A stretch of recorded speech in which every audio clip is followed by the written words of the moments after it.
नमस्कार फरीदाबाद, मैं योगेंद्र पाल और अभी हम पहुंचे हैं खेड़ी रोड। ये कौन सी कॉलोनी है जी?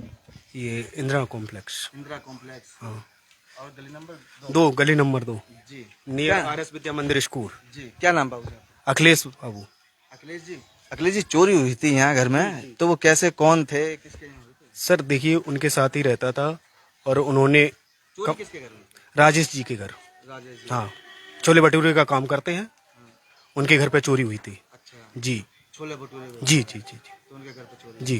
तो क्या लग रहा था, कौन था? अब ये उन्होंने कंप्लेंट कराई है और पुलिस में दर्ज करा रखी है। कई बार मतलब उनको भी बुलाते हैं पुलिस वाले, तफ्तीश करते हैं, अभी तक कोई पता नहीं लगा है। जी तो अभी पता नहीं लगा। जी जी। घर वाले थे नहीं घर पे? नहीं, वो दिल्ली घूमने गए थे। दिल्ली घूमने गए, तभी पीछे से हुआ। तो ये था जिसका नाम इन्होंने लिखा रखा है कि कोई लक्ष्मण है, इन्हीं के गांव का है, वो यहीं रहता था क्या? हाँ, इन्हीं के साथ रहता था। अब नहीं है क्या? नहीं नहीं। तो इसमें लगभग शक है उन्हें भी कि कहीं ऐसा तो नहीं वही लेके चला गया। जी जी जी। और एक बड़ी चोरी है फरीदाबाद, जैसा कि बता रहे थे, लगभग 16-17 लाख रुपए की चोरी है और साथ में कुछ ज्वेलरी भी है। तो ये पैसे किस लिए रख रखे थे? सर मकान लेने के लिए। मकान के लिए। मकान लेने के लिए पैसे रख रखे थे। और आप कहाँ यहीं रहते हैं? हाँ जी, मेरी कंप्यूटर की दुकान है, मैं कोर्ट में काम करता हूँ। APS NPS computer centre. ये यहीं रहते हैं जी, और कंप्यूटर की दुकान है। आपको बता दें, ये सामने घर देख रहे हैं जो, इसी घर में चोरी हुई थी और घर परिवार से अभी कोई बोलने के लिए राजी नहीं है। उनकी पत्नी है जो कुछ कहने के लिए सक्षम नहीं है और वो अभी घर पर मौजूद नहीं है फरीदाबाद। और आपको पता कब की बात है जी, कब हुई थी चोरी? सर तारीख का मुझे मालूम नहीं है। तारीख की नवरात्रि की, नौमी के दिन की बात है। हाँ, नौमी के दिन कन्या खिलाई थी। 12 तारीख के करीब। तो आप समझ सकते हैं, घर परिवार घूमने गया हुआ था और पीछे से कोई जानकार है जो इन्हीं के गांव का रहने वाला है, जिसका नाम लक्ष्मण बताया जा रहा है, वो घर से पैसे लेकर फरार हो जाता है। और पुलिस अभी जांच कर रही है, क्योंकि अभी कहा नहीं जा सकता कि चोरी लक्ष्मण ने की है या किसी और ने की है, क्योंकि उस समय वही यहाँ था और कोई नहीं था। और राजेश ने भी अपनी जो शिकायत में है वही लिखवाया है कि लक्ष्मण पर पूरा पूरा शक है। तो यहाँ के कैमरे भी तो लगे हैं। हाँ, कैमरे लगे हैं, कंपनी में कैमरे लगे हैं, तो उनमें नहीं कोई जांच पड़ताल की? आई थी। क्राइम ब्रांच ने कुछ बताया नहीं, वो क्या हुआ नहीं हुआ। तो ये दिन में हुई थी, रात में?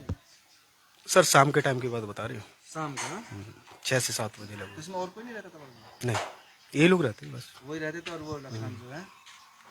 ठीक है जी, बहुत बहुत धन्यवाद। धन्यवाद। तो फरीदाबाद आप देख सकते हैं जी।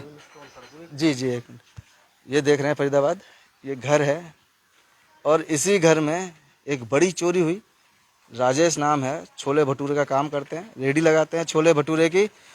और बताया जा रहा है कि 16-17 लाख रुपए उन्होंने रख रखे थे, कोई मकान लेने के लिए थे, जिस मकान को लेने के लिए उन्होंने पैसे रखे हुए थे। और साथ में ही उसी अलमारी में कुछ ज्वेलरी भी रखी हुई थी अपनी और पत्नी की, जिसे भी चोर लेकर फरार हो गए।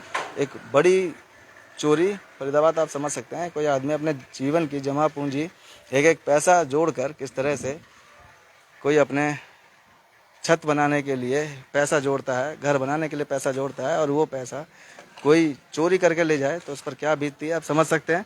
एक मिडिल फैमिली लोग छोले भटूरे की दुकान लगाते हैं और कैसे कैसे उन्होंने ये जोड़ा होगा, और जिसको चोर आराम से चुरा के ले गए। लेकिन उन्होंने बताया है कि कहीं ना कहीं उन्हें शक है, जिसमें लक्ष्मण का नाम बताया उन्होंने, और लक्ष्मण इनके गांव का ही रहने वाला है जो यहीं इनके साथ रहता था। और जिस दिन चोरी हुई है उस दिन ये लोग पूरे परिवार के साथ लाल किला देखने हुए गए थे, दिल्ली गए हुए थे लाल किला घूमने के लिए। और शाम के वक्त यहाँ चोरी हुई। जब वापस आकर उन्होंने देखा कि ताला टूटा हुआ है, अलमारी के भी ताले टूटे हुए हैं, और उसमें जो रखे हुए पैसे थे वो पैसे भी गायब हैं और ज्वेलरी भी गायब है। तो उन्होंने इसकी शिकायत पुलिस को दी और पुलिस इस पर आगे कार्रवाई कर रही है।